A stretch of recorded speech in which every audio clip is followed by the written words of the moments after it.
इस तरह की जो हेयरिंग्स हुई हैं उसमें भी के इलेक्ट्रिक की इनएफिशिएंसीज कई बार रिपोर्ट भी हुई हैं, सामने भी आई हैं। हम फैक्चुअल बात करें तो उससे भी ये चीज़ें साबित हो रही हैं, लेकिन अपना हाउस इन ऑर्डर करने की कोशिश तो नज़र नहीं आ रही ना वहाँ पर।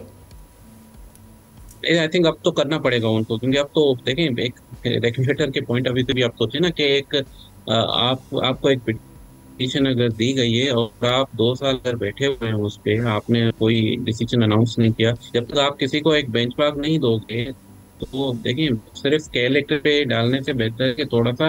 रेगुलेटर को भी प्रोएक्टिवली इस चीज को पब्लिकली अनाउंस करना चाहिए और टाइमली अनाउंस करना चाहिए कि आपको मिसाल 100 में से 90 मार्क्स लेने, ठीक है, तो वो फिर जाके एक बच्चा पढ़ाई करेगा ना अपनी, कि उस लेवल पर जो मेहनत करनी है। जब आपके आउटकम्स ही आपको नहीं पता कि आपको अचीव क्या करना है, और मैंने आपको बताया ना, देखिए गवर्नेंस के भी इश्यूज हैं, शेयर होल्डर्स के आपस में डिस्प्यूट चल रहे हैं कंट्रोल से रिलेटेड, तो देखिए अब वो ऑपरेशनल जो चीजें हैं अब जाके मेरा ख्याल है हाईलाइट होंगी कि अगर हमारा इतना मुनाफा बन रहा है, नेपरा ने इतना अच्छा अगर टैरिफ हमें दिया है, फिर भी हम अगर शेयर होल्डर को नहीं दे रहे, तो वहां पे क्लियरली एक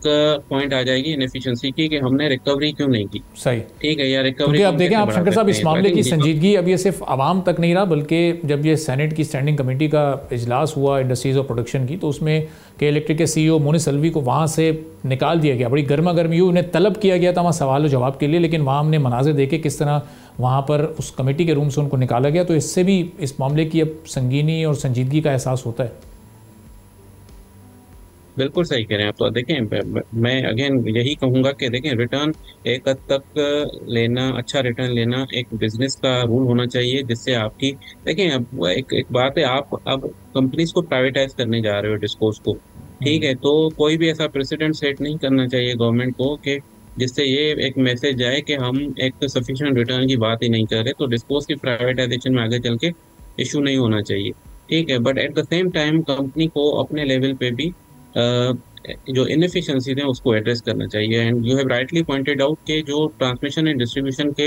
एक्सेसिव लॉसेज हैं, देखें इनके 16% है और नेपरा के अलाउड 14.8% है। हर 1% 5 अरब रुपए का लॉस कंट्रीब्यूट करता है, तो वहां पे भी इनको हिट आ रही है प्रॉफिट में। जो इनको एक रिटर्न दिया जा रहा है, उनको फिर वहां से समझ लें कि इनएफिशिएंसी की वजह से वो पैसे जा रहे हैं। तो फिर दूसरा, रिकवरी लॉसेज में भी अगर 300 बेसिस पॉइंट्स तक का डिफरेंस है जो नेपरा ने अलाउ किया है और जो एक्चुअल रिकवरी है 15-16 अरब रुपए, तो यहाँ पे हिट पड़ रही है कंपनी को, खुद कंपनी को भी हिट पड़ रही है इस चीज की। एंड आई थिंक रेगुलेटर ने अलाउ किया है, बट कंपनी खुद भी जो है काफी इनएफिशिएंसी प्रोजेक्ट कर रही है यहाँ पे। सब्सक्राइब करें और बेल दबाएं ताकि कोई खबर रह न जाए।